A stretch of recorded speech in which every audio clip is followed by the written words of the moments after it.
Alright, good evening everybody. Welcome back to the Wavelength Intel podcast. I'm your host Jazzwave, and in this episode we're gonna take a quick look back at some more tournament stuff. Uh, Previously we just got done with Collision to wrap up and round out the month of August in a very stacked set of brackets. There's Riptide this week actually, and then also we have finally the fall/winter event schedule for R2CS, and needless to say, we're not happy about it for mainly just how it was distributed. But with me tonight I have Outcast. Tech will be with us a bit later on, hopefully. And it'll just be us three for tonight. Hopefully, so. Yeah, I know you don't have the YouTube chat up right now.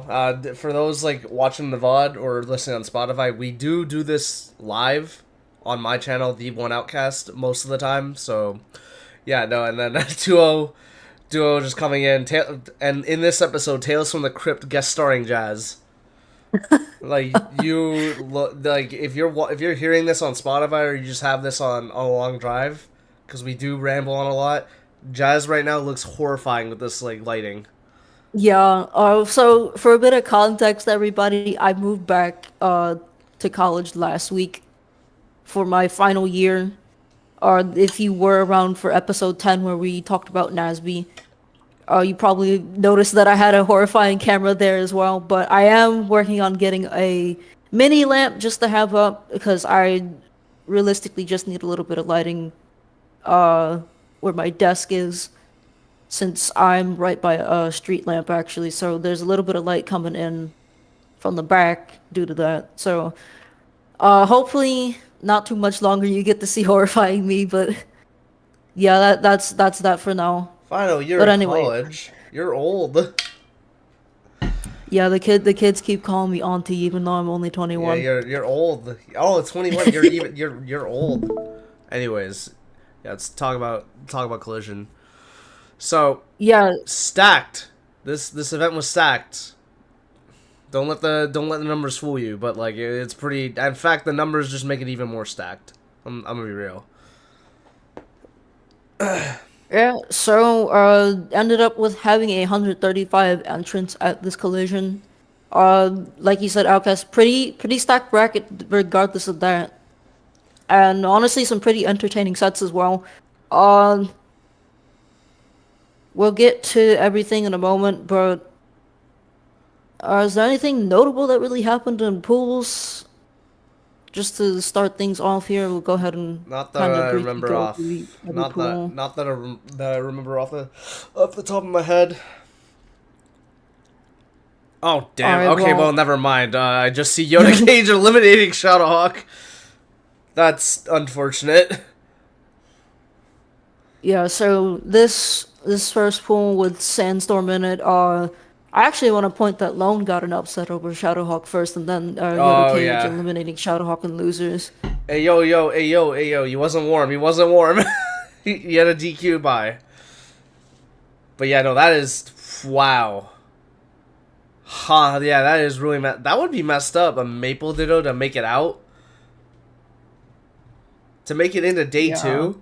Oh yeah, by the way, it was an actual 3-day event. I just want to point that out. They did all of doubles. They did all of doubles on one day. We'll get to that. But yeah, let's keep going. That Sandstorm pool, only real like kind of notable upsets are both on Shadowhawk with Lone and Yoda Cage, both Maple players making their way to top 32 one way or another. That's kind of messed up. That's one upside down. Yeah, that's one upside down, but there's still a couple more notable ones to go. Ron Gunshoe's pool, Mr. Watch and Learn over MSB. I think that's an upset.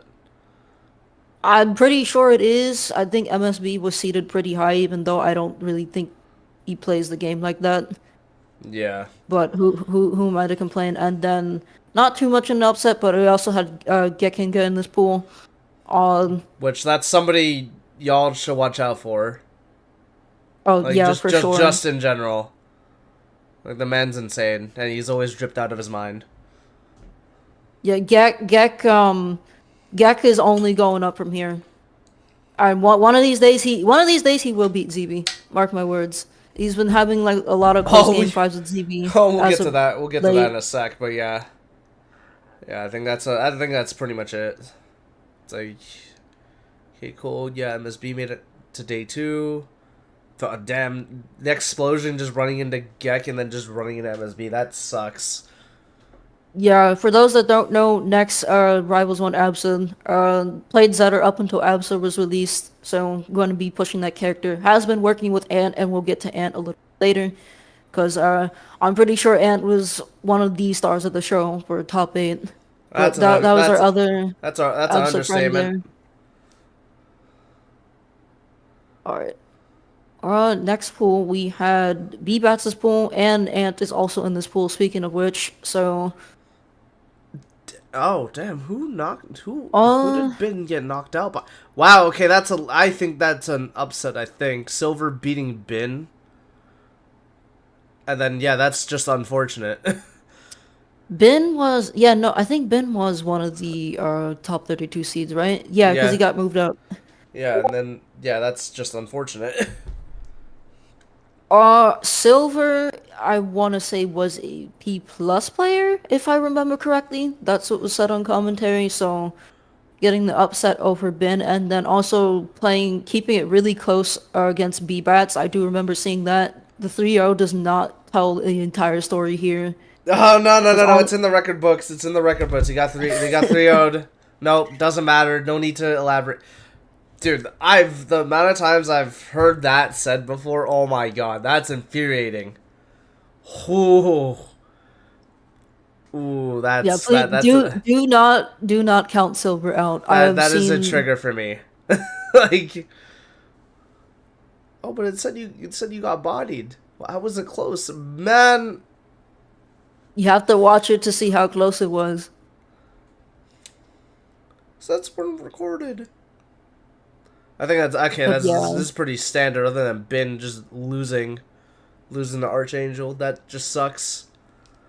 Dude's pretty cool. We will see a little bit of Archangel later. Archangel is one like the more Yeah.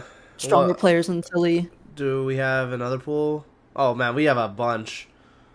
There's a couple more to get through. I don't think there's many other I don't think there's many other upsets to really go over here. I know there's like one big one. It was said in chat, but yeah. Being which one? Just keep going. Oh, what? All right. Okay. Oh wow, Noivy yeah. went and then just DQ'd. That's unfortunate. All right. Anyways, yeah, I think we can move on from this pool. Yeah, Sophie's pool, pretty straightforward. Nothing too major happened. Cake's pool, also nothing too heavy really happened. Wait, here actually, as who well. did Max get knocked out by? Oh, Switch. Then knocked down by Switch. All right. Yeah, you can do that.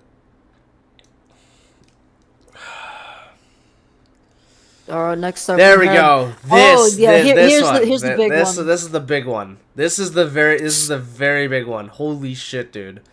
So Boyko. No. You missed this. Uda losing out to Cupid. Yeah, then Boyko. Boyko. No, I was gonna lead into Cupid. Don't worry.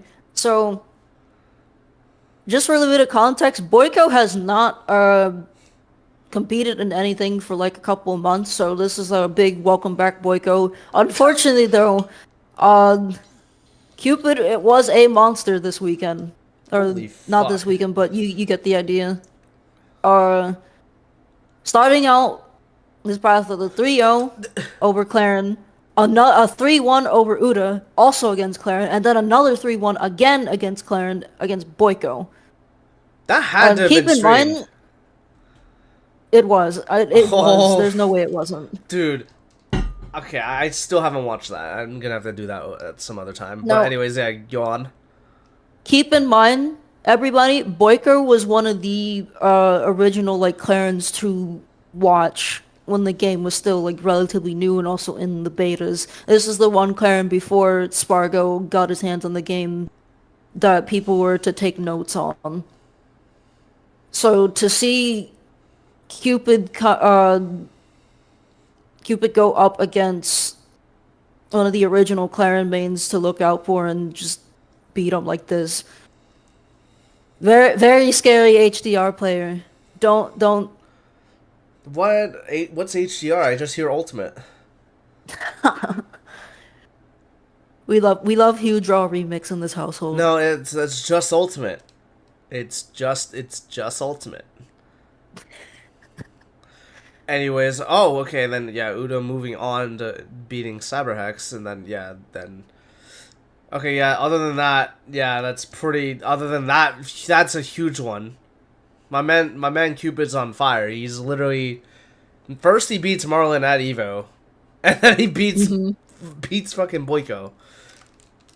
Okay. Anyways, yeah, move on to the next. I think I'm the most excited to see Cupid cook in the upcoming events that were revealed, which we'll get to a bit later. So okay, this is if Cupid cooks in that, I feel like man might actually get like top 20. Wow, okay, this is interesting. Animal beating Cheesy Potato. Oh, and in a 3-0, okay. Yeah, no, that is in fact, bro, what? I didn't know it was a 3-0. God damn. So Animal a hidden boss Edelus, not so hidden anymore. You know, yeah, just like bullets. has gone to fusions before, has beaten B-Bats before at a fusion. So definitely one of like the many Edelus mains to pay attention if you are like interested in potentially playing Edelus and wanting to figure out, okay, how the hell do the top players do it with this character? You guys, y'all that main Edelus, y'all have no excuse anymore.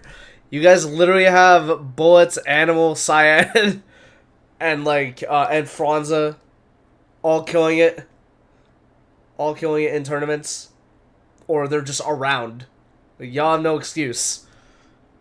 Oh yeah, and Bob got him too. Like there's absolutely no excuse now. Yeah, quite a lot, and also of course the man, the myth, the legend, full stream as well. Whenever he plays. You never know. You never know when that man's gonna pop up. So, you know. Yeah. Last but not least, final pool. This was ZB's pool. That's interesting. I kind of want to see that match. Where it's Z. First of all, it's ZB's only second match. Like against Salt. That's pretty baller. But yeah, and then Elky's almost losing to Lucius. So yeah, other than that, like it's pretty standard. Salt moving on. I know that's like somebody we were like watching out for. Yeah, so those not in the know, Salt are not really kind of feeling it with Melee right now. Is starting to play a bit more Rivals 2. Starting to play in like online and offline tournaments a bit, so it's good to see another Melee player coming back into the fray and giving this game a second chance, because not often that you see that happening, really. And I'm honestly super excited to see how far she can push the game with Zetterburn. But alright.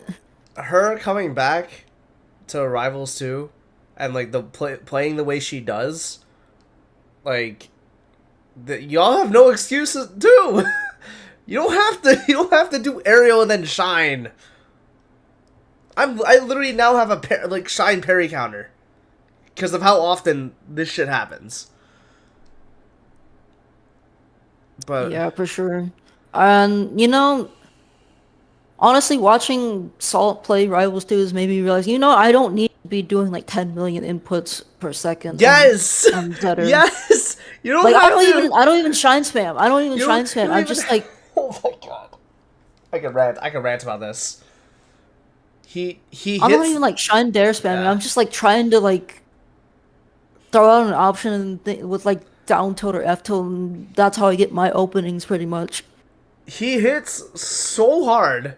You only need like a six piece combo, probably.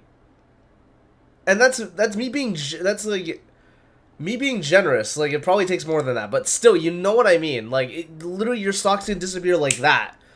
Why are you doing too much?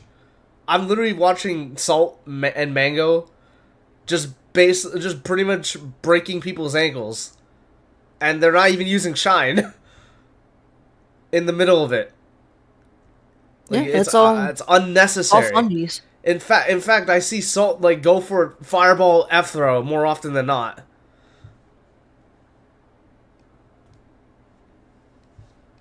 All right, but on to top 32 collision. This is where all the bloodshed started to happen, pretty much. Jesus, yeah. No, the winners is like, yeah, that's pretty standard, but holy crap, you look at losers. No, there's one important set here in winners to like actually. Oh take yeah, note of. wait, BBAT, yeah, BBATs versus Ant. Yeah. My bad, my fault. And then also pushing Sophie into game 5, Jesus. Yeah, Ant has become such a threat with Absa in the little amount of time that she's been out. And we already knew that Ant was a threat already, you know, with Rana. We've seen him get top top 3. Top 4, top 3. Yeah, top 4. In his own home state at CEO. So really excited to see what happens there. But yeah, beating BBAT's game 5 ends up falling to Sophie game 5 as well. But I do want to provide a teeny bit of context here. This is not the first time that Ant has taken BBATs to game 5. Monthly of Aether, these two met, and I saw Ant lose in the most tragic way possible, with like trying to hold ledge against Fleet and then got hit by Fleet up B. That's how the set ended. So getting that run back from monthly of Aether to get to winners quarters collision. No, but it was online. Didn't count. Oh my god, this guy. It was all online. Didn't count. Doesn't mean anything. Even though they were on a server that was very good for both. But yeah, no, let's go down to losers because I think everything's pretty standard. First of all, Nard. Okay, well actually Nard. Like, wow, Nard's the one that's the hero for the Clarins. I just realized, like, look at that, beating Cupid. Yeah, that's funny that Cupid ran into nothing but Clarin to start. And wait, then did he run into Clarin? Let's quickly. No, wait, hold on. No. Wait a minute, what is going on here? My man's went on a tear. All of Cupid's matches and winners were pretty much Clarin, and then he losers finally gets diversity, but in like the worst way. He gets like two fast rodents.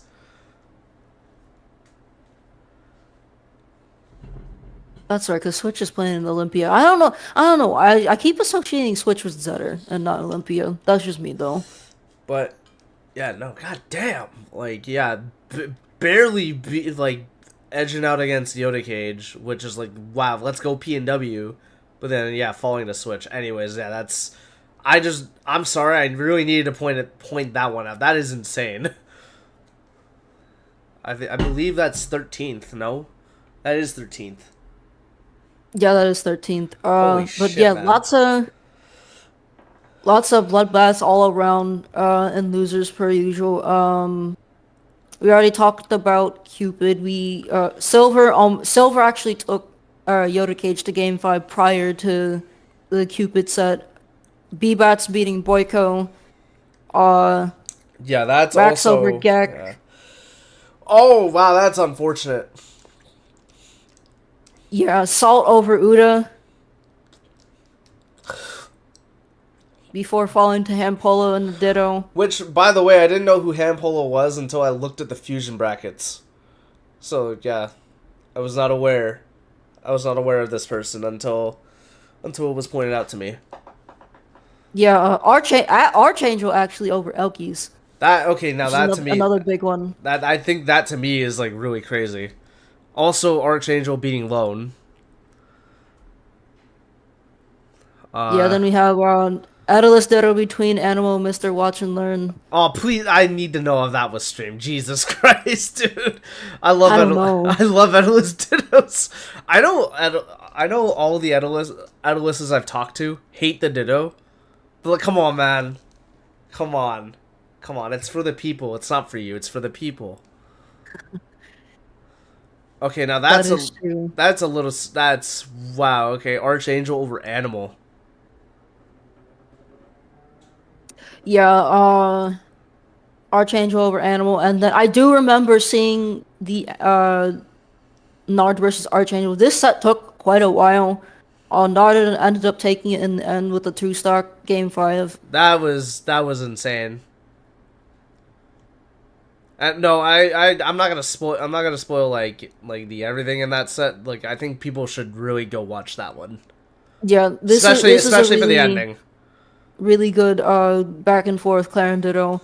The ending was kind of sad at first, and then it ended up being good. So yeah, do watch this set. It was amazing. And then as for the rest of the 9th place sets, Sandstorm actually beating B-Bats. But before that, like B-Bats, like okay, yeah, to nobody's surprise, beating Cheesy. Yeah, that matchup is horrid. I will keep saying it's horrid. But yeah, no, you were saying? Yeah, pretty much. Is this? Was this the first time that Sandstorm has beaten B-Bats? I think it's the have they even fought before? Let me check that. I have no idea, but yeah. Either way, Sandstorm my goat. Sandstorm is my goat for that one. Obligatory ZB switch set. Do they fight all the time?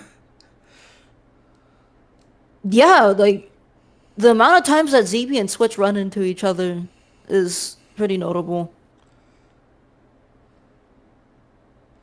And I think Switch has either won like once or twice against ZB. I could be wrong. And then last but certainly not least, Hampolo falling to Ant 3-2. Not before beating Max, aka Toothbrush. But Ant having some close sets against Zetterburn, and I know that the Absas were expressing that Zetter Absa is not a good at matchup for Absa at all. I mean, I can believe it. I'm not denying that they're wrong. I can definitely see it, but I've seen Absa die at like 70 too many times.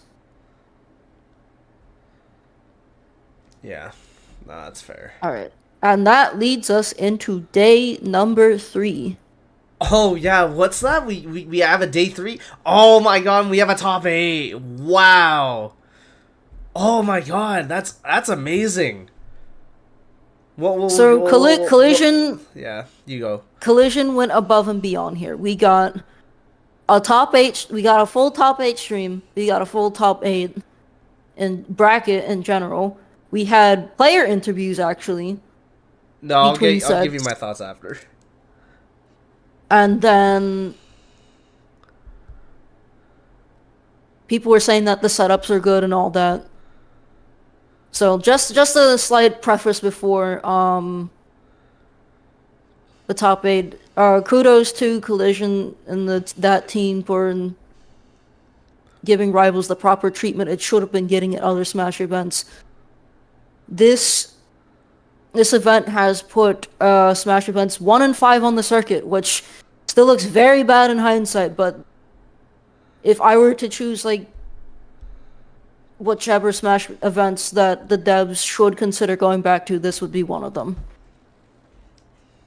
Tri-state rivals did not disappoint whatsoever. They made sure that things went well. But minor aside, let's take a look at top 8. Yeah, Stango over Ron Gunchu to start Yeah. things off. Then this was the first time that Cake has beaten Sophie. Yep. This is why this set is pretty important. This was a game 5 and the first time ever Cake has beaten Sophie since post all the changes that Zeta has gotten. But despite those changes that Zeta have got, despite the changes that Zeta has gotten, Sophie still clearly showing that this character is not a character to sleep on. I think it was last hit, no? I think it was last hit. I'm pretty sure it was literally like, no, this literally could have gotten it either way. It was either last hit or a 2 stock, but either way, this was a very close set. Then obligatory ZB Sandstorm. Okay, it's funny these two have definitely fought like a lot. I'm not gonna deny that one. Yeah, they definitely have. I'd be surprised if they didn't. But hey, I don't think Crag loses this one. I'm gonna be real. I think well, this is pre-patch Ollie. Yeah, this is even pre-patch Ollie. This is pre-patch Ollie. I feel like current patch Ollie, it's still an even matchup, but it's might be a bit harder with how some stuff got changed with Olympia's recovery. It's like, I mean, no, people weren't doing the new route that Shadow was trying to go for. People weren't doing that yet. So it's like they technically patched it out before people could do anything with it. So it's like that might have like edged it in Ollie's favor, but like even then it's like no. She dies super early and she could easily get walled out. Not easily, but you know what I mean. Yeah, for sure. Then Ant versus Nard. Okay, before we even continue with like Ant's path, I'm pretty sure at this point Ant has ran into like mostly nothing but fire characters minus B-Bats. Yes. Yes, because we go back a bit. Yeah. Okay, no. Well, we had Claren, Rano, Claren. Yeah, so then, yeah. You've run into nothing but midweights other than Fleet.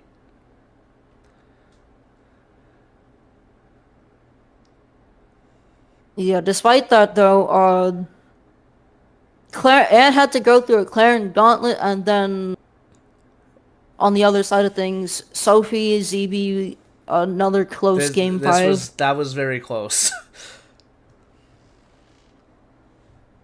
I feel like it's my memory is hazy for me, but like I remember I think Sophie like kind of dominated game 5 a little bit. She did. Yeah, I'm pretty sure. Even then, like I can just attribute that to ZB maybe running out of gas. Oh wait, no, he didn't. No, no. It was last hit, but ZB choked because he decided to run away, try to pick up Rock, and then he got punished for his troubles. I remember that. Yeah, so, yeah. Maybe don't do that. He literally gave up stage control to pull up Rock. And, like, it's the very last hit of the game. But, yeah, and then, Ant beating Ron in a 3-0. Yeah, I mean, I'm gonna be honest. I feel like Ron Gunchu wasn't really playing that hot day 3. We'll get into that. We'll get into like a possible theory of mine. It's like, yeah, we'll get into that later. But still, though, that's still impressive. Like, I think in Rivals 1, like Absa Claren is like notoriously harder for Absa, from what I remember. Right. So in this game, to see Ant like beat the piss out of Nard and Ron two Clarins that clearly belong in this top 8, and then just dominating them. That's crazy. So yeah, guys, it's possible. Y'all have no excuse. Literally hit the lab. My man Ant was literally labbing every waking chance they had in like whatever free time they had. Oh yeah, and it was definitely being a lab rat, and we seen the results of that paying off up into loser semis, falling to Sophie again, but again, it's Zed or Absa. Absa dies stupid early in that matchup if you get up strong. So, and very, very well fought. And no, I just want to say this again before we move on. Screw all you guys. Y'all were calling me and Jazz and everybody else in this call crazy for thinking Absa can be good. Because, like, we said this, like, okay, it's probably like the Rivals 1 effect, where it's gonna take some time for people to get used to it, get used to Absa, right? But no, you guys expect Ollie power levels of Ollie day 1 release before you decide if they're good or not. That's crazy talk. You gotta let people cook. You also have to keep in mind this was the same situation that happened with when Absa got released in Rivals 1. Yeah, that's what I was saying. Yeah, so that's what I was saying. It's like, yeah, it's literally a mirror of like what happened with Rivals 1. Oh, then my bad. That's my bad. But yeah, no, you have to let people cook. There are some instances where it's like, yeah, no, this character's actually dog shit, like Edelus. But that's an extreme case. Not every character has to have the power level of Ollie in order for people to play the goddamn character.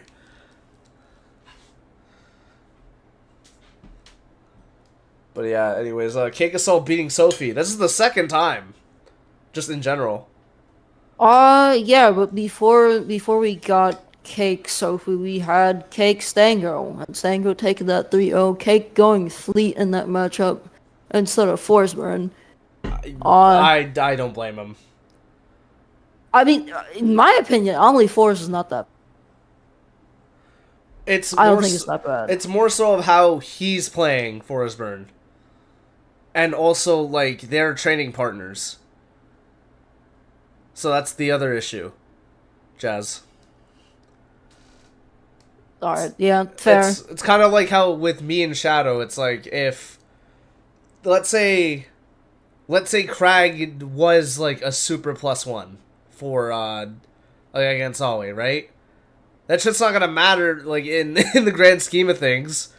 If I'm fighting Shadow and we fight in bracket, he's probably gonna wax me because he knows all my habits and shit.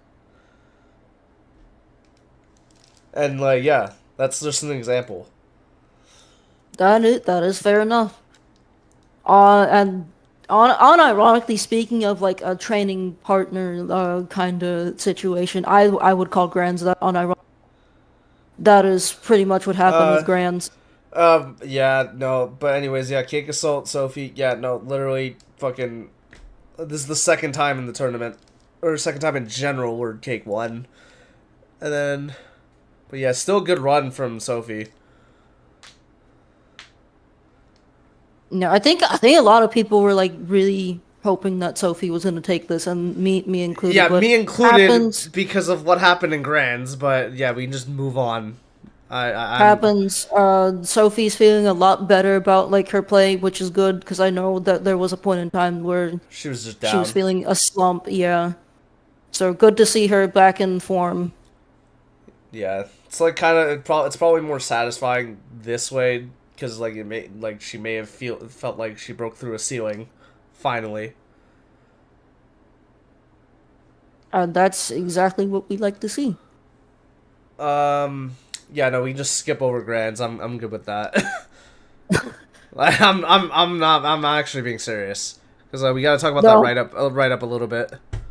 No, I'm with you on that, but if you guys really care, yeah, you can go watch all top 8 of Collision. Just watch all the sets of Collision because they deserve it. But oh yeah, was gonna say what I thought about the scheduling first, and just in general, about Collision.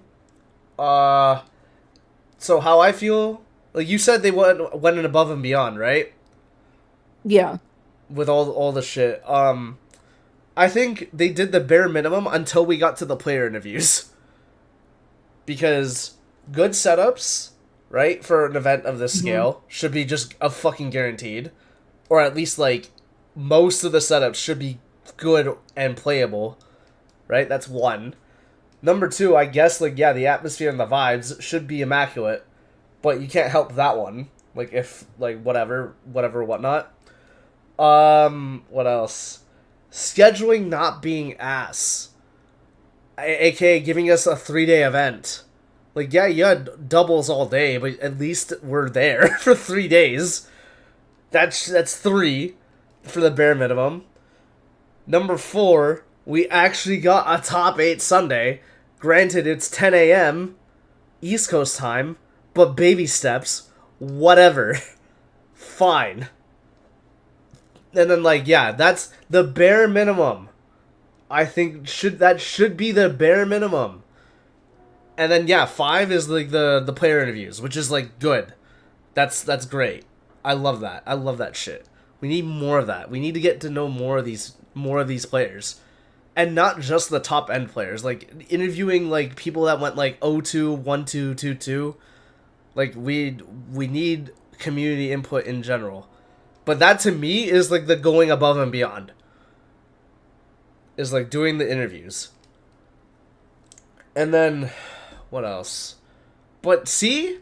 It's not that hard. I don't know what the excuse is of Smashy Bro events not doing all of the 4 things I said was a bare minimum. I don't get it. I'm gonna say this right now. It may sound mean, but dude, it makes it look like you either are dumb as fuck or you don't care. Let me repeat. You're dumb as fuck and incompetent, or you don't care about rivals. Pick one. Like, that's what it looks like. Like, I don't, like, dude, I don't care if that sounds mean. That's just me.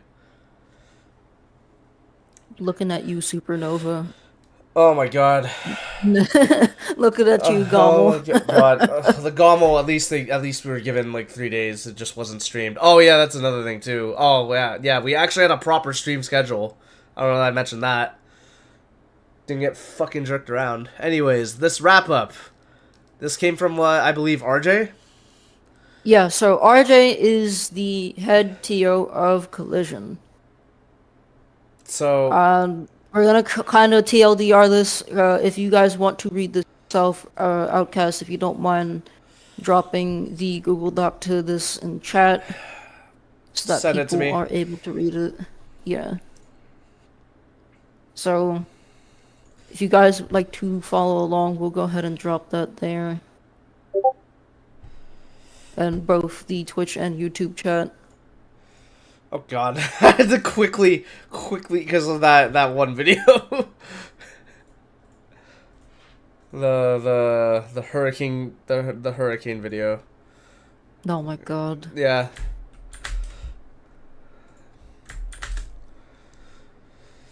I love how, okay, I'm gonna preface this now, spoiler. I love how Melee and Rivals literally got like, hey, yeah, thumbs up to both of you. In this write-up. And then, yeah, and then as we scroll down. Yeah, so basically RJ is saying thank you all for coming out to Collision. This year is the biggest leap we've ever taken. With all that risk comes with moving into a convention center. It wasn't easy, but we put off what I believe is the largest Collision yet, despite the lower attendance. Goes on to say thank you to the Melee community for bringing the energy and carrying him through the hardest parts of planning. Rivals 2 community also in the same force Melee, proving how much life, excitement, and a strong passion the community can bring to an event. Yeah, we can be electric, and we can be amazing if we're given the support. That's the key here. If we're given the support, we can show the best of our community. But guess what? Smashy Bro events are 1 in 5 in helping us out. This is like the Collision alone is carrying. Yeah, pretty much. At least carrying so far, but again, after this we'll get to the other half of the circuit and see what happens there. Goes on to thank the staff and everybody working behind the scenes from Collision, volunteers, production coordinators, etc., etc.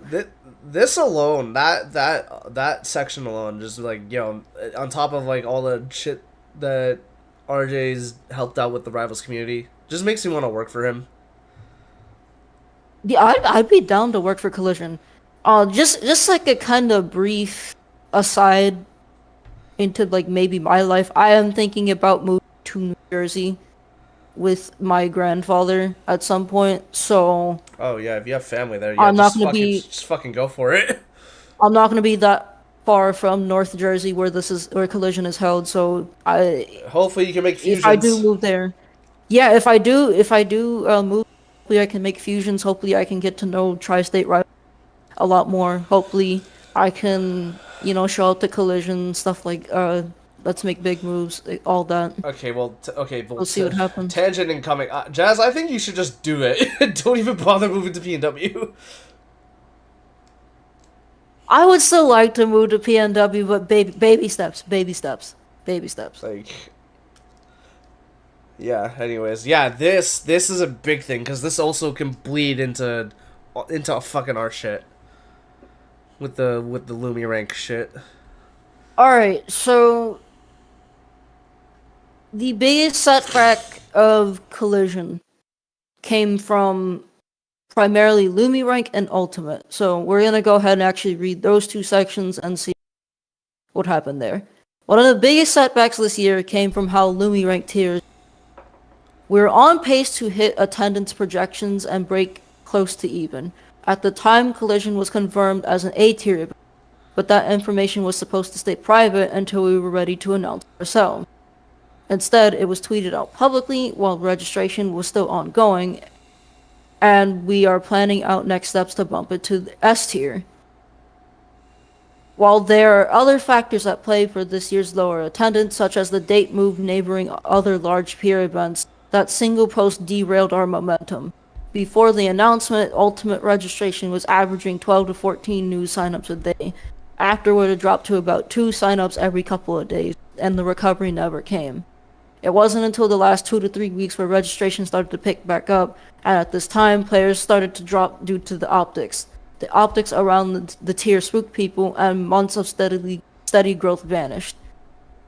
The bigger issue here is that the current ranking landscape is extremely difficult to properly tier events that reflect our current communal spaces, unless organizers are willing to spend large portions of their operation budgets flying out international players en masse. The system doesn't reflect the true strength of those communities.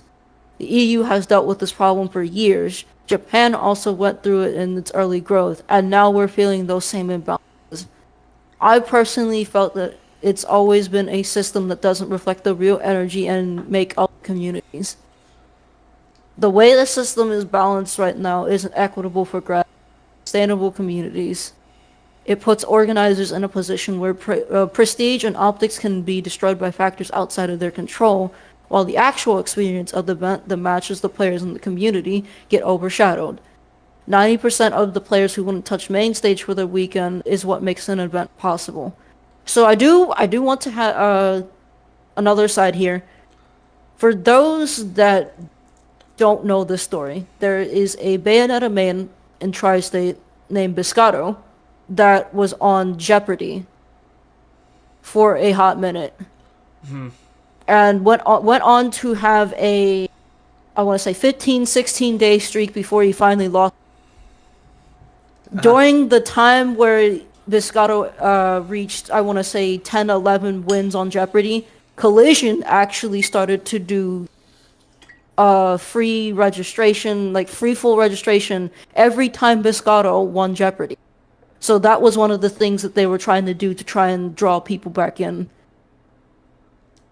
Okay, see, I didn't know that. That's why we do this. This is educational. Yeah, I remember seeing that. I was like, oh, that's probably one of the coolest things that I've ever seen. Like, Yeah, every time this hometown hero wins on Jeopardy, we're gonna give away like free full registration to that just to bring people in. yeah. Here's the problem with that, though. You see this? See this? Pretend this is a knife. That's what happens. As you said, he went on a 15-day streak. Yeah, like a 15, 16 day streak. But Holy fuck.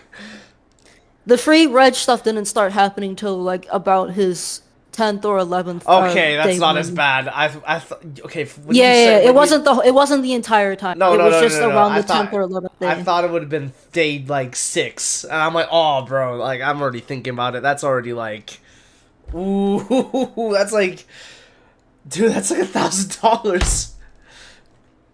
Yeah, no, if it was like if it was like early on, that would have been like a lot of money, a lot more money that they had to put in. But no, that wasn't the case, thankfully. All right, Ultimate Community. Yeah, dude, okay, keep in mind, like, Melee and Rivals got, like, a, hey, good job, guys, and then, like, shoulder pat, maybe even a hug. Ultimate gets, like, a mini, like, gets an Edgar Allan Poe story. Pretty much, RJ is saying here that Alt is the main piece that makes up Collision. And as I mentioned before, the whole thing with Biscotto was a part of one of their attempts to rebuild their momentum. We tried everything to rebuild momentum after the break announcement. Free passes, last minute outreach, pushing visibility. The damage is already done. Players shortly after started to drop out due to burnout and other factors. And what's crazy about this is that an A-tier event is still really good. So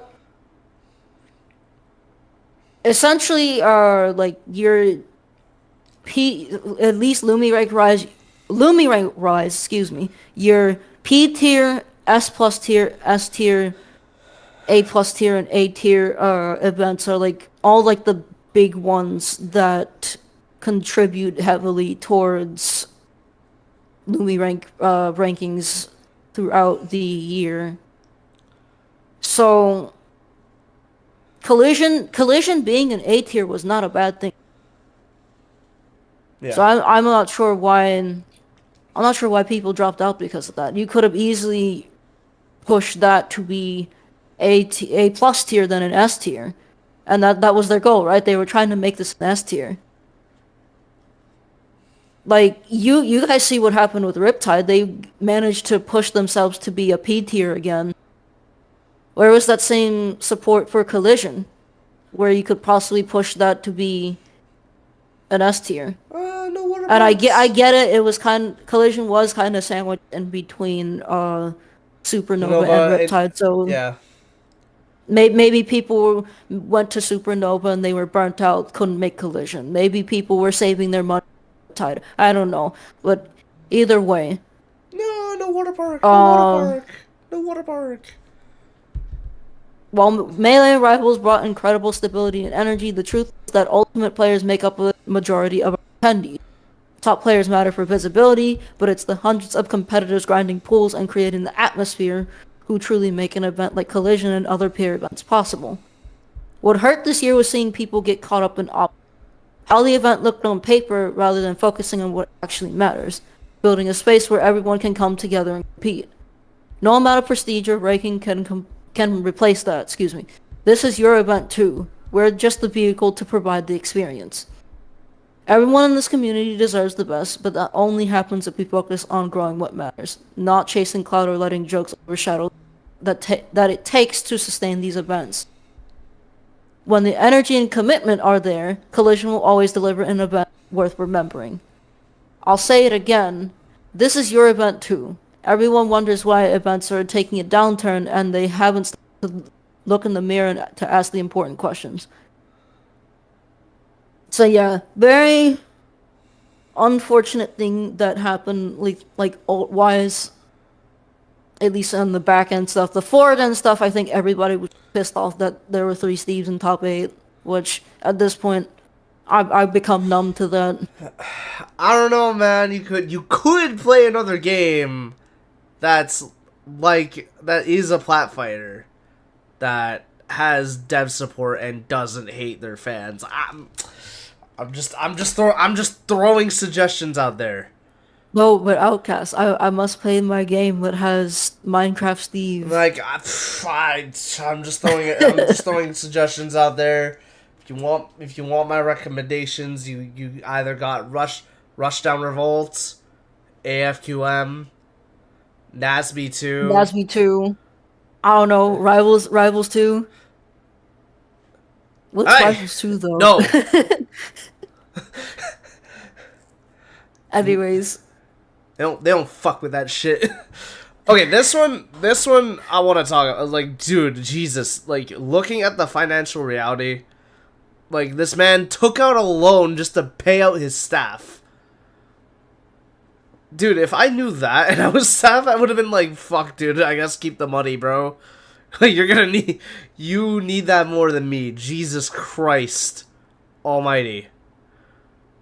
I think that a TO going above and beyond just to make sure that everybody gets paid at the expense of fucking crazy himself and his own family. That's a real good sign of like a good TO. Guys, thank your TOs. Like, this is actually absurd. Like, TOing is a thankless job. At least with commentating, you get something out of it. But, like, no. Like, TOing is just straight up a thankless job. Like, I know I get on, like, people's cases, like, for some events, but it's like, dude, like, there's no shot. Like, to me, Collision's, like, the fucking bar.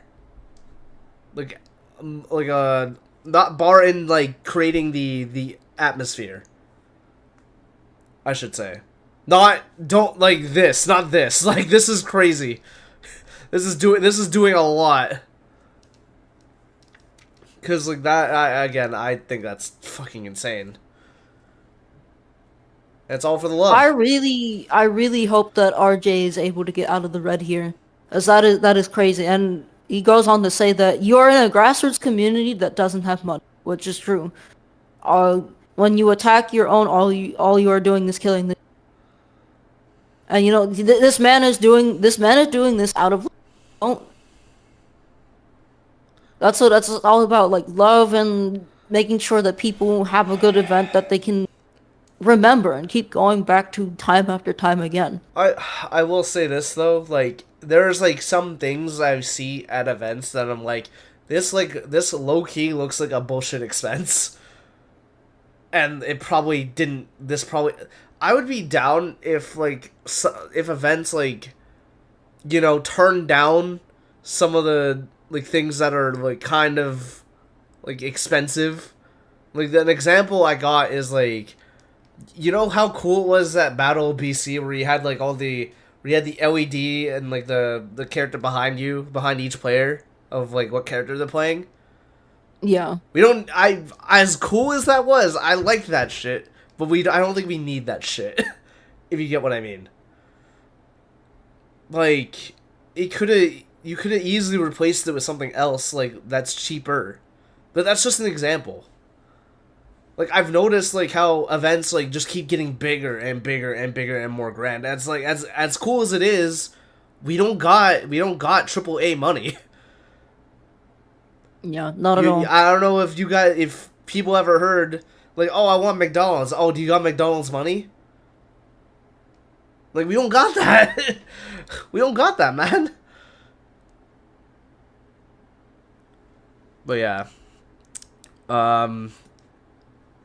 Yeah, anything more else you got to add, Jazz? Not really. Like I said, I give my hats off to RJ. I did not know that Collision has been running. They've been running since 2008. It's 2025, so 17 years. I did not know that Collision has been running for 17 years. I've only recently heard of it in like 2023, I want to say. Yeah, and So, this to me is like, yeah, no, this like, granted, given how everything, like how things seemed so organized, this is a tournament series that quite literally deserves its flowers and like shows why it's one of the best. To me, this looks like it's one of the best events to go to. And now they're still, and even though they ended in the red, they're still committed to doing this shit in 2026. again, I do really hope that RJ manages to find some way to get himself out of the red. I That is that is quite a lot to be taken out all for just passion. I I hope, like, I'll elaborate this later, but like, if spoiler, I hope like the shit at the border for me like goes well, like it gets better, so I can go to Collision, and like, this is like one of the Smashy Bro events I really want to go to now. Like, that's fucking crazy. But yeah, no, I don't got anything else to add. Well, what about you, Jazz? Nothing? Because then we can move on to the other thing really quickly. Only other thing that I have to say is that yeah, no, shit in Tri-State is expensive, Not guys. even just Like tri-state, just big cities in general. that too. So like calling them greedy Greedy. when calling them greedy when they are moving into a whole ass convention center, and convention centers are another can of worms that are probably like even adds on to even more expenses. That's not even just stress. That's Yeah, just stress too. Stress because like he had like they have to do the paperwork and shit on time. yep. That's like already quite a lot for them to do, Holy fuck. quite a lot more money that they had to put in. So who knows? Maybe they'll keep running Collision out of this convention center that they were in. Maybe they won't. I'm not even sure which convention center it is. Let me go back to the homepage. I was like, holy fuck. Yeah, saying they're greedy is so brain dead. Bro, we literally just read that, like, yo, we literally just read that they are in the red because of this goddamn event. Yep. Meadowlands Expo Center in And Secaucus. also because, like, and the reason why I'm getting on the case of, like, yo, like, events just keep getting bigger and more grand is because, like, I feel like they have to. Because otherwise, people aren't going to show up. Well, at least on the Ultimate side. You know what I mean? Yeah. Like, that's what I feel like is also the fault here. But anyways, moving on. Whoo! Yeah. My other video is still valid, by the way. For those that don't know, I made a. I'm gonna pull it up real quick. Unless you have it on standby, Jess. I do not. Hold on. But yeah.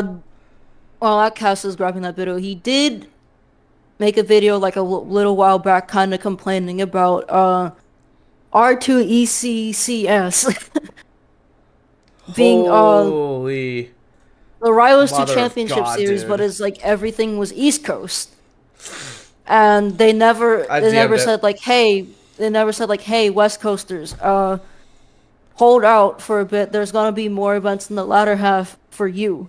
Yeah, Right? they didn't communicate that, by the way. They didn't say shit. And the reason why it's like, oh, why did the devs have to say anything? Well, you know, this is the same community that complained that there's no R1 like Rivals Championship Series Season 9? It's like, no shit, Sherlock. no duh, they're not gonna do that. They just have to focus on Rivals 2. But no, like, they didn't elaborate that. It's like, okay, I can see from a mile away what they're doing.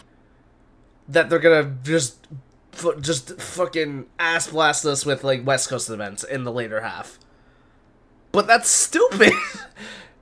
That's stupid. I even said that's stupid, and it's even dumber to not say that you're gonna do that. It makes it look like we don't matter. That people don't care, and people aren't gonna care because like I literally just saw somebody complain. It's like, oh, okay, I guess I'm done for the year. I'm like, bitch, you just had the summer. What do you mean? Why are you complaining? What are you complaining about that? Are you serious? It's so that's oh, I'm gonna rant all day about this. That could be its own video, but I won't because I have another thing in mind. And it's funny because that is exactly the video. Is this timestamp the part that you want me to play a little bit? No. Or? This is just the video.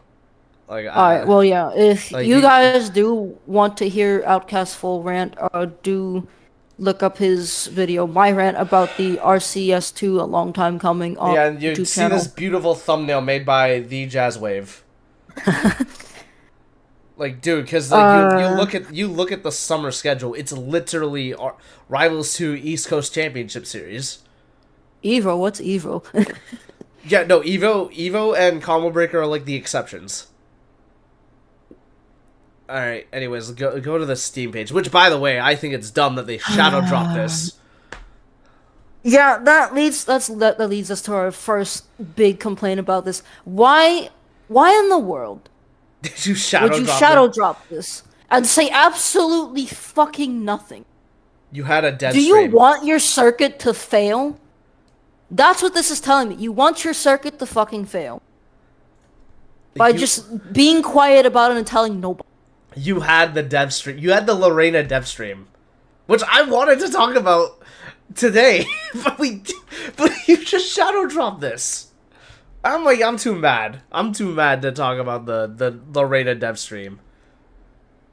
That's what I was saying in my head during my walk today. I'm like, no, I can't. I can't do this.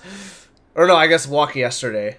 That's why I was. Yeah, no, like that is absurd. What else? Yeah, you shadow dropped this. You also had Collision. Cause you remember how in Evo it's like, oh yeah, just before top 8, they announced the Mexican, right? Yeah. You could have made a 2-minute trailer talking about the other half of the season. They really should have done that. Oh my god, dude! I don't know, man. I'm a dirty West Coaster. There's no reason why. I'm a dirty West Coaster, so I don't deserve to be on the board.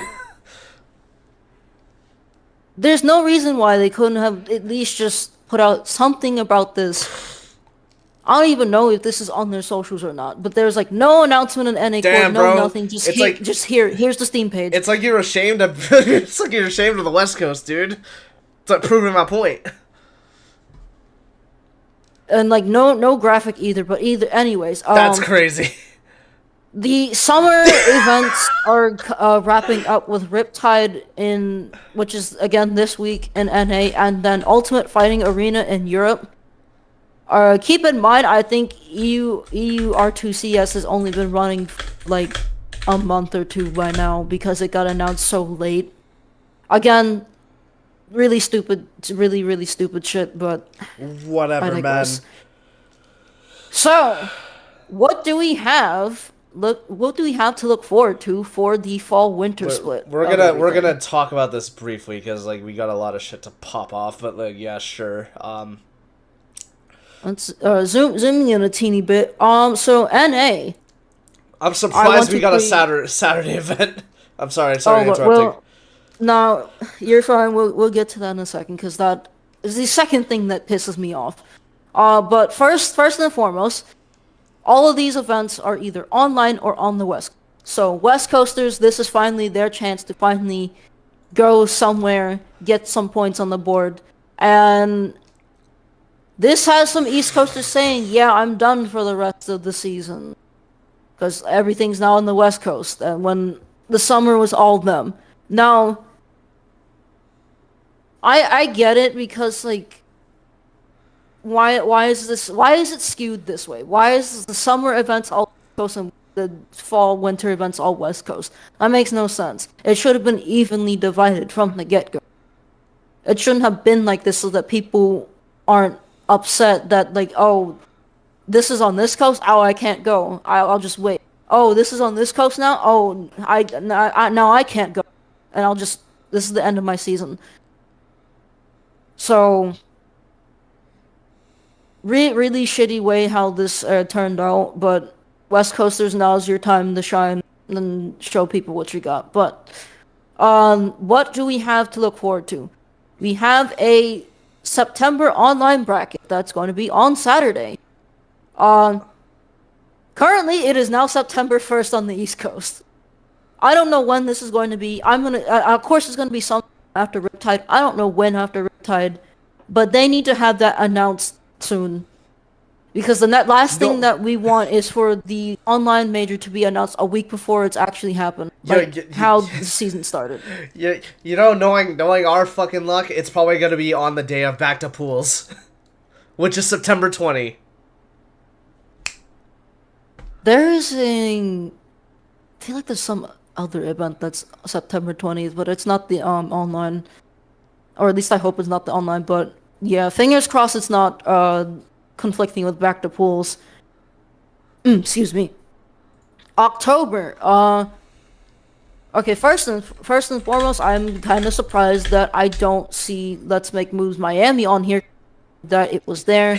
What I am gonna assume is going to happen is Let's Make Moves Miami's gonna get their own skin and all that, but not on the circuit. I'll let you run through all this.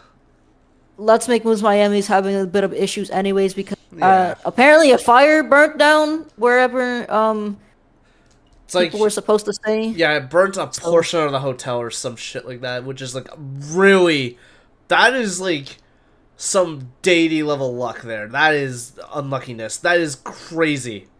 I'm glad it didn't happen when, you know, people were pulling up. Right, yeah. Like, thank God that didn't happen. But yeah, hopefully that gets sorted out. I know I know the last time I checked, they were looking at like other hotels kind of down the street, still within walking distance. But yeah, no, Let's Make Moves Miami on here. Probably gonna be just a skin. There's gonna be an October online, which again, date to be determined. Yeah, we'll run through. I'll give you a theory as to what the fuck. I have a feeling that this October online, just based off of like everything else that's happening in October, because Let's Make Moves Miami is no, I have that wrong. Hitfall is October 4th through 5th. Let's Make Moves Miami is October 11th through 12th. Portland Retro Gaming Expo, which is the next in-person event long after Riptide, going to be October 17th through 19th. I think by this logic, this means that the October online 25th. Oh wait, no, wait guys, it doesn't say Saturday. Oh, it's going to happen on Wednesday again.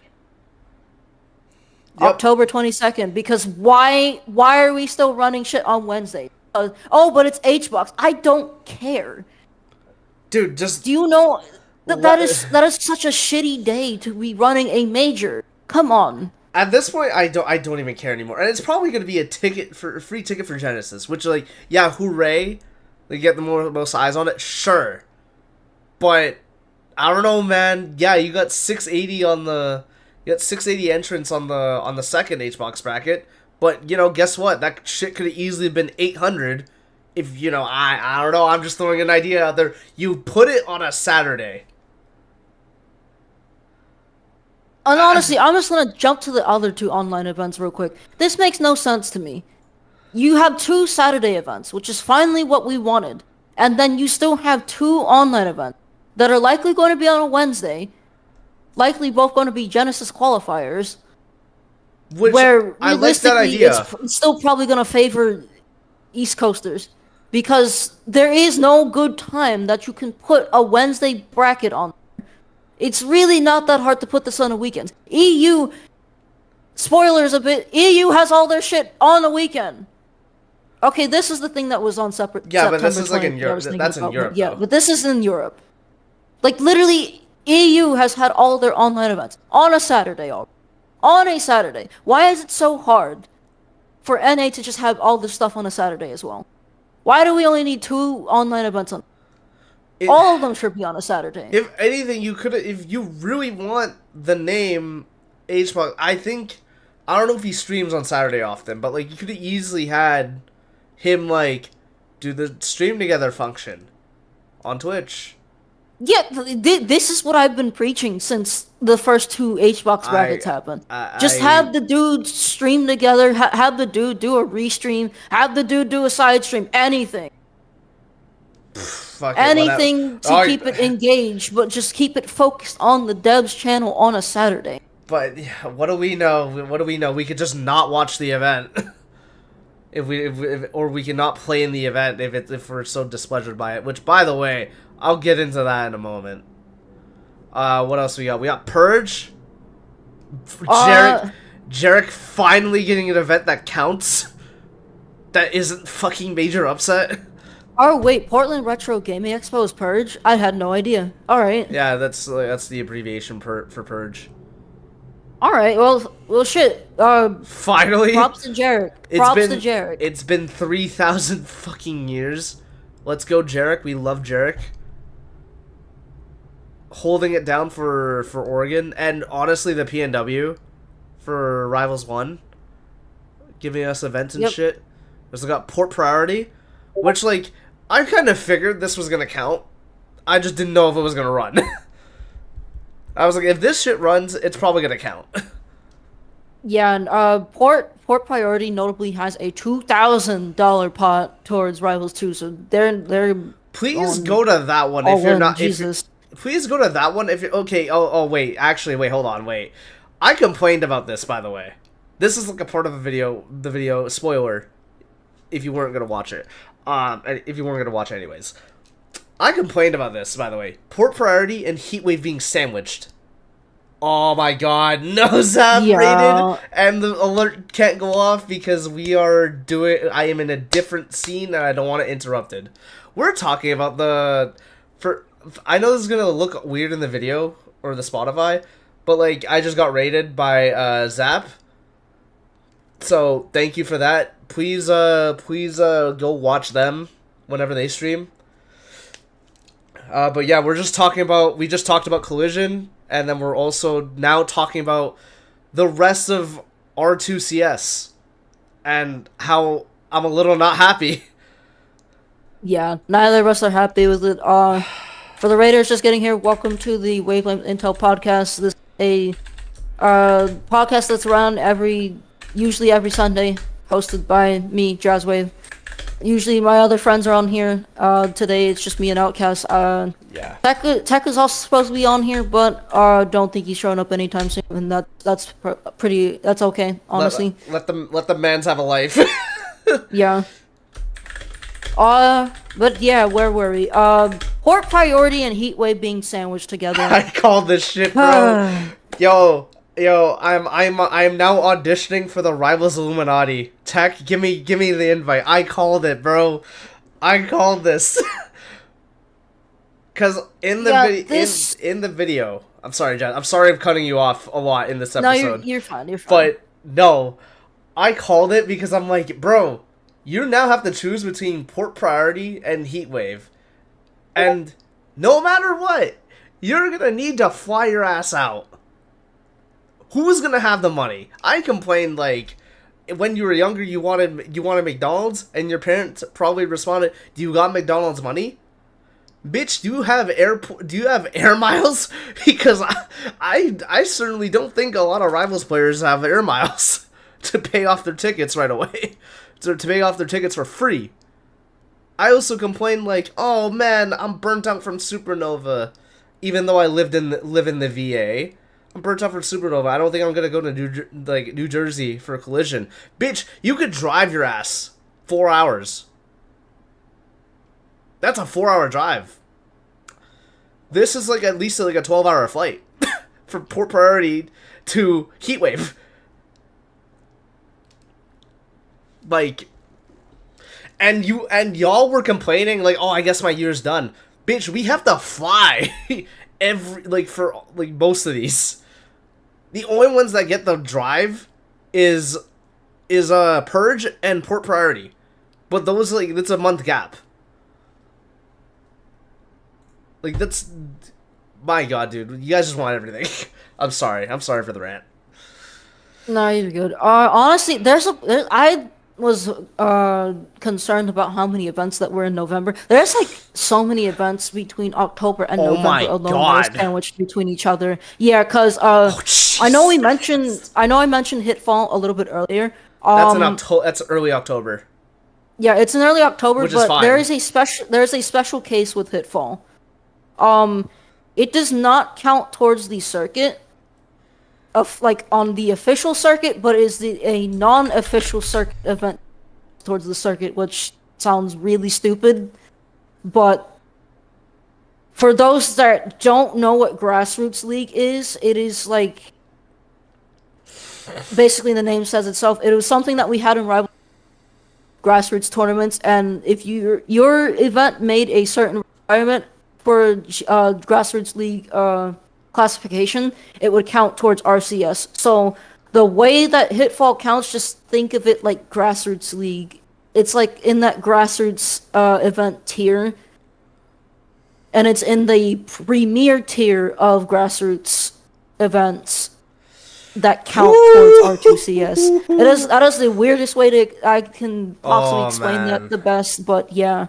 So we're gonna have Hitfall. We know people are probably going to go to Let's Make Moves Purge. Then I don't think there's anything November 1st and 2nd. So you have that 1 weekend gap. Break. You have a 1 weekend break. Then you have Port Priority, Heatwave, whenever the November online major is. That is a lot of events back to back to back to back. In that span of time. Really milking it dry right now. And the other thing about like Port Priority and Heatwave being sandwiched together is that I'm inclined to tell people to go to Heatwave. Why? Yeah, this is the last one, folks. Yeah, this is potentially the final Heatwave ever. And Heatwave has been a staple of the Rivals community for a long time. This was the original Grassroots event. It is considered the mecca of Rivals events. This is the one event there's Rivals got other games alongside Rivals. NASB. Sometimes there will be like upcoming indie games that are in betas there. Like Combo Devils. Yo, let's go Lethal League. Yeah, they had Lethal League there as well. Like, this is potentially the final Heatwave ever. I'm going to be more inclined to tell people to go there over Port Priority. Because I'm choosing the Grassroots event over the event money, simply because it's just been in our community the longest. Dude, I'm P&W to the bones. And I'm telling you, I would tell people to go to Heatwave. That's crazy. Like, I would like to see Heatwave go out with a bang rather than a whimper. You are literally like this event is just being shotgunned like a cow that can't do shit. And like you're making people choose between Port Priority and this. Like one of your premier events. That's sick to me. That is like it's sick in like the worst way. But like another point like in the video I had is like what East Coast again, going back to the East Coast thing, what East Coast is gonna travel? We had some of our best players travel to the East Coast and then now they're not gonna return the favor. Because like you look at this schedule, it's so dog ass. If I had the money, I would go back to the West Coast. It was a nice experience. This schedule's so dog ass. And it's like, oh yeah, cool. Okay, well, I'll give him another positive. Yeah, November Saturday of online. Let's go. But like, Jesus Christ, dude. Oh my God. Yeah. So. December. Moving on. Unfortunate thing. December online. It's probably HBox again. We've already talked about this. Mm-hmm. Event TBA. Then we have January. That's probably Let's Make Moves, Miami or New Jersey. No, let's make big moves. This is probably Let's going to make be big let's moves. make big moves unless Platfight is coming back and running in January instead. Which, by the way, I don't I know. think it should. I think Platflight's a good idea. It cuts the whole notion of yeah, Smashy Bros can't run a fucking Rivals event because there's no excuse at that point. You're running every single Platfighter. This is a Yeah. very huge shot in the dark, but it's the one event that has ran fine and fits the West Coast bill. If Deer decides to bump Battle of BC up to January, this is a huge shot in the dark. I don't think it's gonna happen. That's not gonna happen. But if it did happen, cool. If not, that's unfortunate because That's then that whatever. would be after the season is over in NA. Which, fuck it, whatever. Then we got Genesis X3, which Yep. you missed. There's a missing opportunity there. I'm gonna leave that to you guys. I'll let you finish that all you of what I mean. For those that aren't in the know, we've had our finals for Rivals Aether at Genesis at almost every goddamn year. Watch them give us top 6. And yeah, they've given us top 6 in the past before. I'll give them this. The setups have been good, and the atmosphere is good, and the stage doesn't seem expensive, but they have given us top 6 and 10 a.m. top 8 or top 6. I mean, so that's a knock. Anyways, you go, Jazz.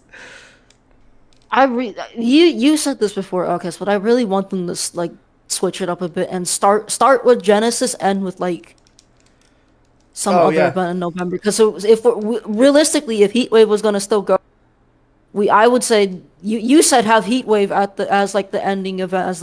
That would make complete sense. But we're about to not have Heatwave anymore, so we'd have to figure out something. I just have Port Priority be the last thing. Then I don't fucking know.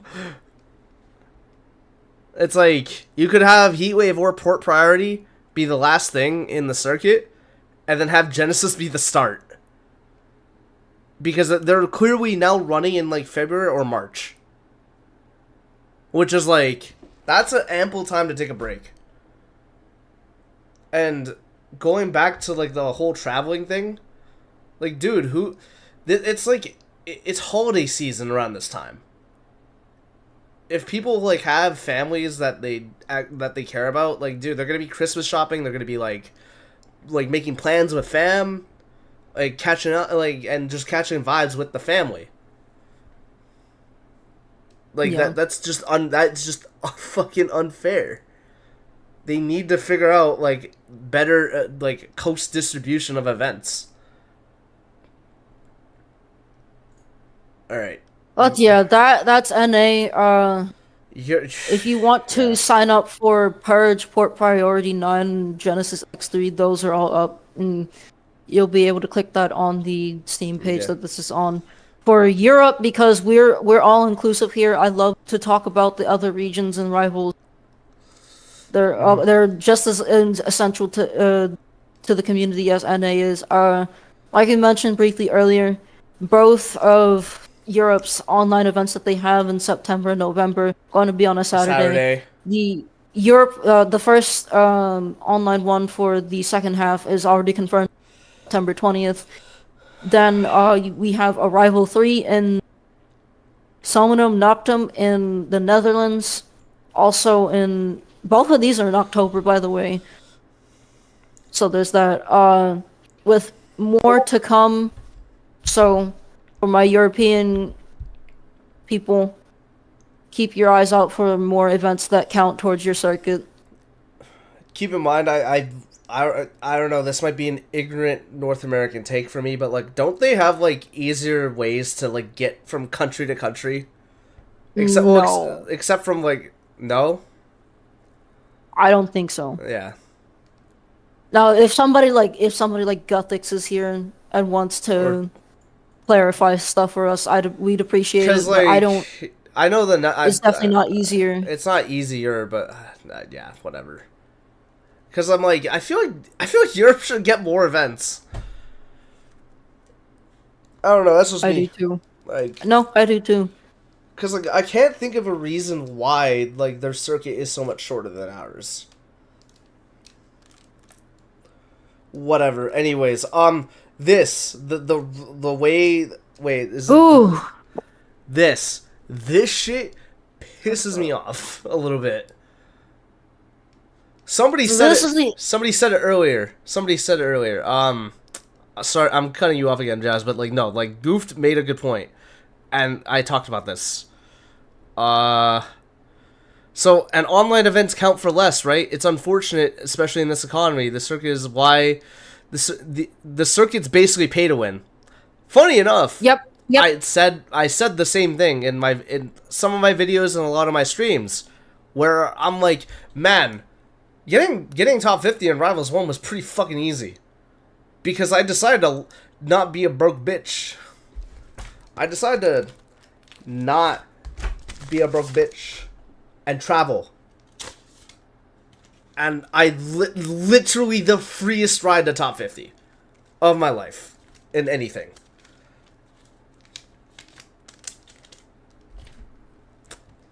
Yep. Yeah. I'm gonna give the TLDR. Yeah, this, please. I was trying to steer you in that. Yeah. So essentially, the devs are going to continue to use basically the same power ranking system they've been using for the last 8 years for our R1 CS. Mm-hmm. So that's essentially the power ranking that's going to be used here for the R2 CS. Essentially, how it works is that after Genesis, there will be a panel that will comb through the data to determine top 50. What's new to Rivals as a whole is the fact that this top 50 could be expanded to a top 100, depending on how many people there are. But for now, just know that top 50 is going to be set in stone as like the usual power rankings for NA. EU does it a bit differently.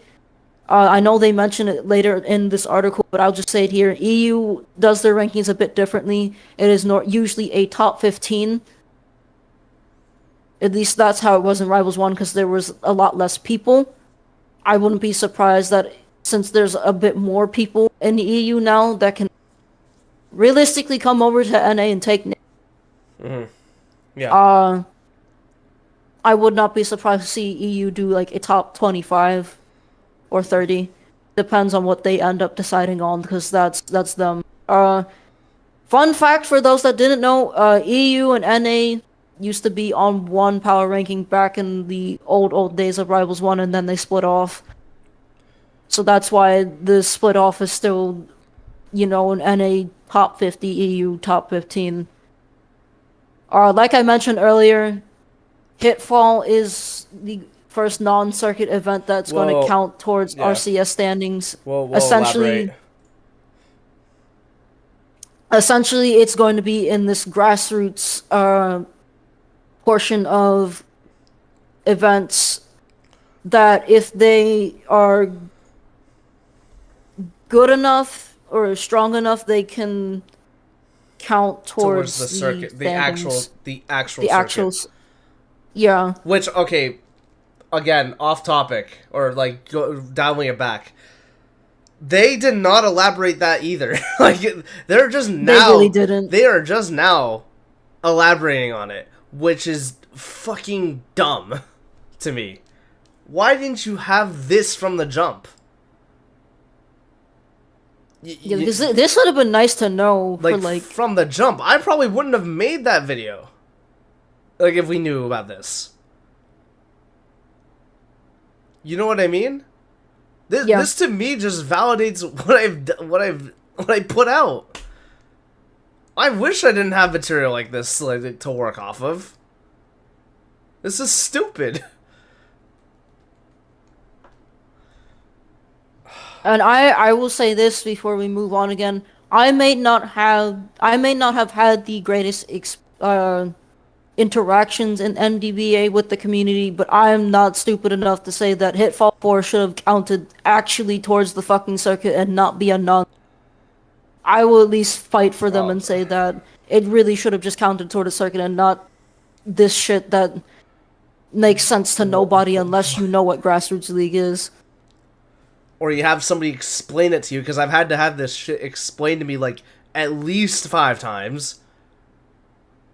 Like, Jazz was there for those conversations, because it is confusing. Anyways.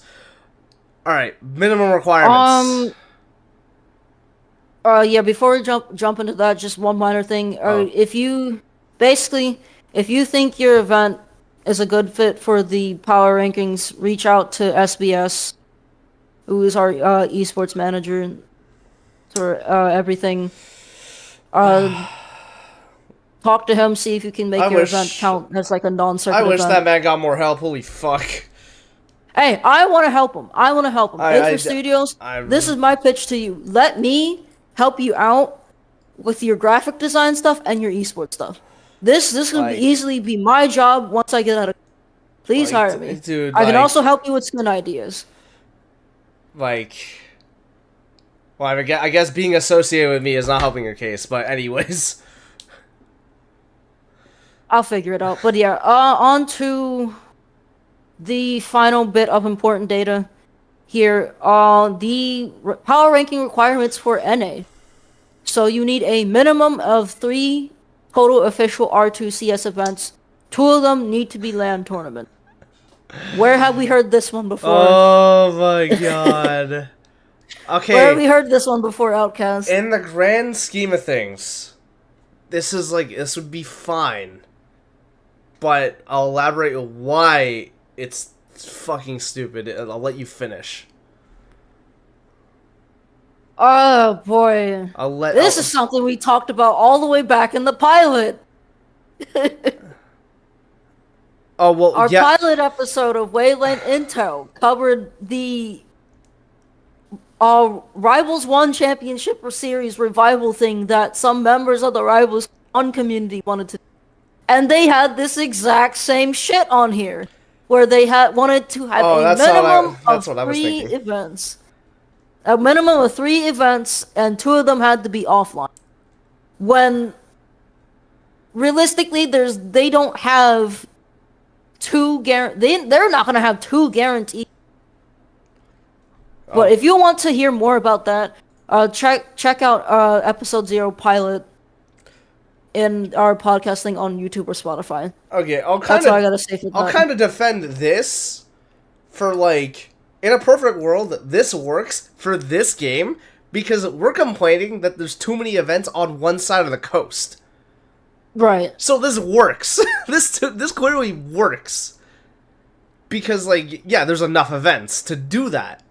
The reason why it doesn't work for Rivals 1 is because the requirement is 25 active entrants. You are not guaranteeing that. And most of the guarantees are in the East Coast. That's the problem in that one. Like, spoiler. But here it works because, like, we're complaining that there's too lopsided on each half of the year. But yeah, you still going? No, I'm pretty much done with that aside. Here's why this doesn't work. It doesn't work for, the rest of NA, or it doesn't really work. Pretty much the same. Again, spoilers. Pretty much the same reason why we said this was gonna work. One portion, literally, horrible political climate right now. Unfortunately, politics is always part of your life, and to me, I don't feel safe crossing the border. Call me a fucking pussy, bro. You are what you eat. Anyways, I don't feel safe because I also don't want to stress out my family. Because, like, they're always telling me don't, like, travel to the States, etc., and all this other bullshit. And it's like, yeah, no, I agree. It's like, yeah, and I also don't want to worry them. Because, yeah, no, why would I for something that is, like, in all reality, this is just a hobby of mine. A hobby a hobby as this shouldn't be fucking harmful to my health. Or as I feel like it shouldn't be harmful to my health. And it's like, yeah, I could cross the border, but, like, because of, like, how I look, who knows what happens after the fact. It's like, oh, but you have players from BC like traveling and they're even darker than you. Okay, cool, that's them. That's their prerogative. That's not me. Like, I could probably have the worst luck imaginable. Who fucking knows? You know what I mean? But yeah, that's basically my spiel of that. But hey, yo, shoutouts to D-Brick and Bullets, because they meet they hit the requirements. Bullets is going to Riptide. He went to Gommel, and he's going to Riptide. So that's two LAN, and then Mr. Evo champion of Rivals 1, D-Brick, went to Evo and also went to Gommel. So they just gotta do one more of each. So shoutouts to them. It'd be fitting. It'd be hilarious if they both make top 50, or at least make honorable mention for the inaugural Rivals of Aether 2 power rankings. Yeah, it's gonna be interesting to see, all old school faces from one, and then people from other games also mixed into the melting pot that is this game. But exciting to see. Yeah, no, it's also, again, going back to it, it's really twisted, like, my competitive drive at its fire, and, like, at its peak. I can't go down. I don't feel safe going to the States. That's fucked up. Meanwhile, in the game, I didn't want to. Or, like, I was reluctant. It's like, okay, well, I might as well. It was, like, perfectly fine for me to cross the border. It was just only bad for my wallet. And my sanity, because of how much we got fucked over consistently, but yeah.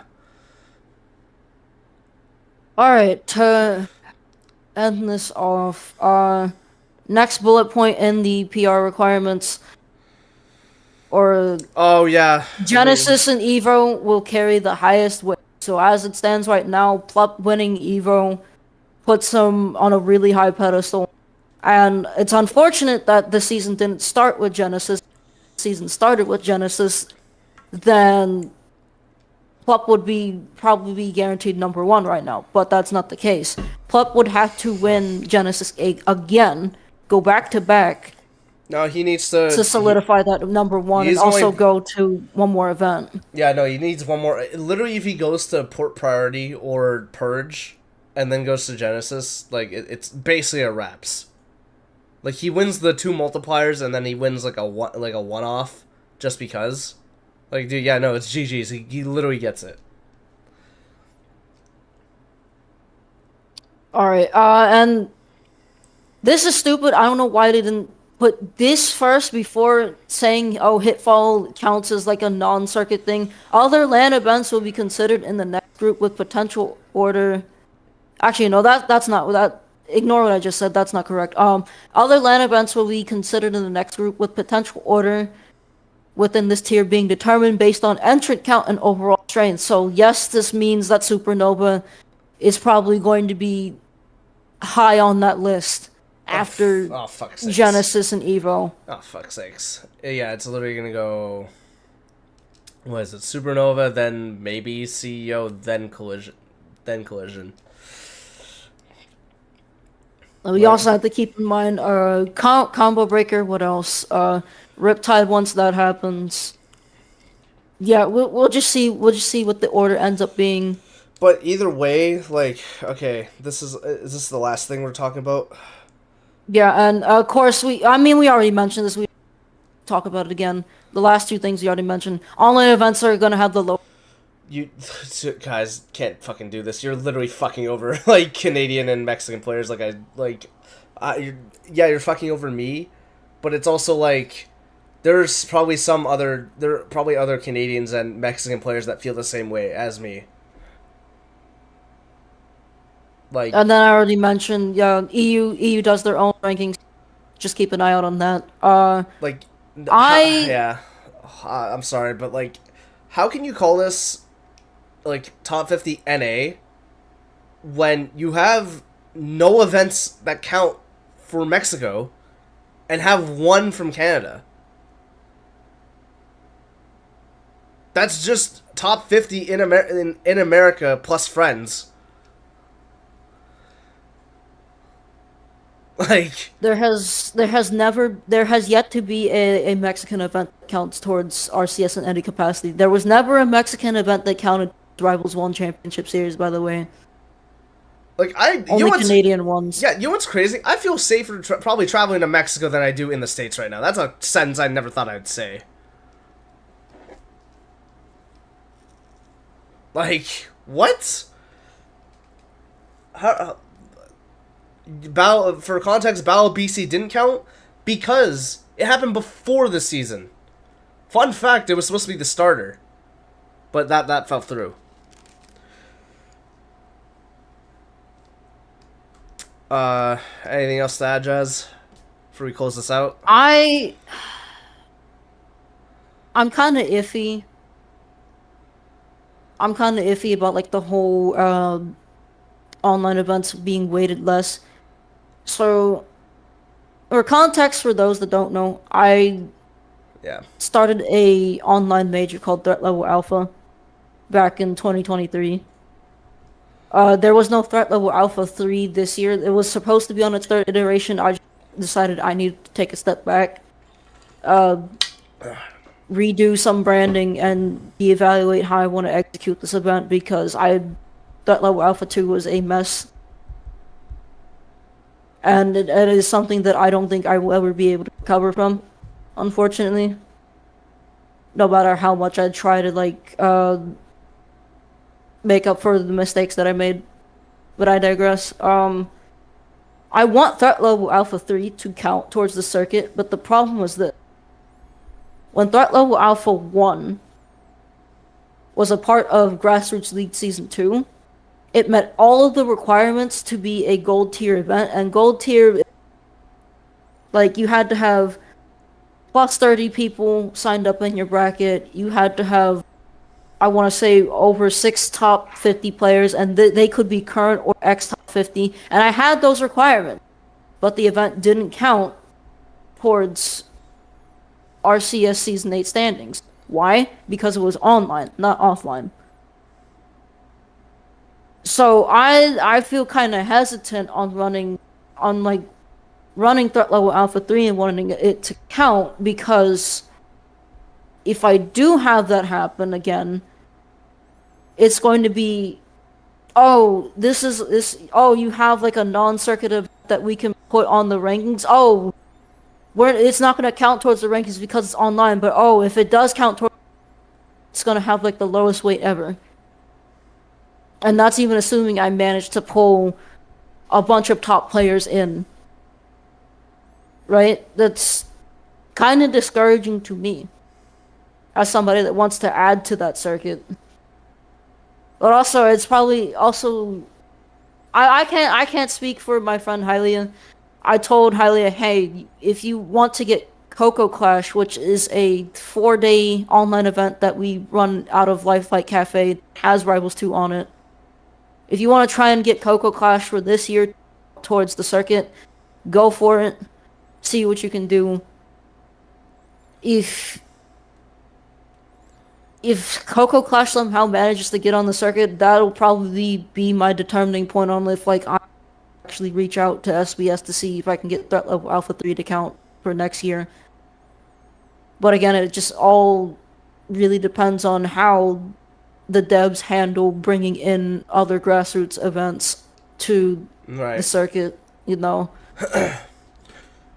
Yeah. Yeah, just very annoying that online events have lowest weight. It's something that I did not want to happen, and it should not be the case. But I guess we'll have to see by how I guess we'll have to see percentage-wise, like how much less it weighs than. This is that's very the big disappointing. Thing. That's like the biggest takeaway, but like another takeaway, I don't know. Maybe pick a better way to do online shit, because like, dude, for context, today the servers were down basically all day. Oh yeah, that's another problem with having 10 million online events. Like yeah, online events way less, yeah, et cetera. It doesn't feel, dude. Maybe if the online experience was better, and make it feel like offline, to like from like somebody from like I don't fucking know, Oregon to Miami. You were able to manage to do that, then maybe like these can weigh like I don't know, maybe 85% of an offline event. From what it sounds like, they're making it sound like it's going to count like 50% of an offline event, which is fucking ass. But what can I do? What do I know? I'm a dirty West Coast Canadian. Whatever. Anything you want to add? No, I think we basically that's covered all we wanted to. Let's go. We are only at an hour and 50. Let's go. But I want to end off with this. I kind of find it dumb that Hitfall doesn't count and that Crest doesn't count. Those are our rivals focused events. We're losing out on Heatwave and they haven't propped them up. They haven't propped up these two events. And you know what's crazy? That's one on the West Coast and that's one on the East Coast. That's ass. Jarek deserves more flowers than he's been given. He finally got one. But dog, that is so late. That's crazy. I also find it stupid that Goaty was taken off the circuit. That's another event that's very much been rivals heavy. I get that it's in Florida, but still though, I still think they should get their flowers. And now Florida has been a crucial part of the rivals community, you know. So again, we're losing kind of a out. Slap in the face. We're also again reiterating we're losing out on Heatwave. And I've been complaining like Smashy Bros haven't been like the most kind. Fucking funny enough, Battle of BC was like ran decently. That should have been the blueprint to improve on, not the standard, not the bar. And now Collision's the bar, but still, that's 1 in 5 for shit that counts. So there really needs to be a way to prop up rivals-focused events, or make more FGC events count towards the circuit. Because I'm genuinely sick of us getting hoed. I am too, yeah. One last minor thing that I wanted to mention, kind of spoilers for episode 10, which I do apologize that it's not up yet on it. We're working on it. Yeah, we're working on it. Cherry brought up a good point where the rivals-focused events could count for double on the circuit because these are grassroots events and you're incentivizing people to get more points through that by going to the grassroots event. So maybe that should be an idea that the dev should take into consideration to just encourage more people to go to Hitfall, Crest, Goaty, and have those count on the circuit so that people can go to these grassroots events. Now, Florida, I understand, the greatest place in the world. If you are able to go and support Goaty, you can. And even if you can't, you can still show your support at home by like donating to the kids. That's their goal, right? Yep. Not only are they bringing you a good time, they're also doing it for. Yeah, no, these people are goated for what they have done for rivals. Yeah, in and outside of rivals, honestly. Yeah, but anyways, I think that's gonna cap it out, right? Yeah. Did we have any questions in chat that we probably missed, or like other comments? No, it's pretty. Yeah, no, that's basically it, Natty. So just saying, did Battle BC not count? No, it did not count. It straight up did not count. No, unfortunately, it didn't. Otherwise, I probably would be in the chance. I'd have a chance of the running. But that's how it crumbles. All right, well, that's gonna be the end of this episode. I don't know what we're doing next week. Cause next week, I mean, we kind of don't want to talk about Riptide. I know I know people might want to hear it. We might do 10 minutes, 20 minutes. I don't fucking know. We'll think about it. We're a little soured on that one. I'm not gonna lie. I mean, tune in next week. We could be could be talking about the Platfires sweeping Cyan and Tech Knight's mind. Oh my, no, we are not No, talking hey, about no, Bam spoiler, Bam Boom. spoiler, spoiler. It's either that or yeah, I don't know, or yeah, I don't know.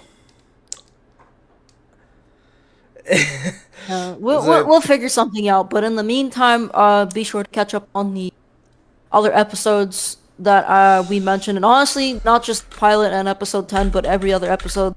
Whether you're listening on YouTube or your platform of choice, just listen and give us some follow. Give us a follow on Spotify. Give me a sub on YouTube if you enjoy the content and whatnot.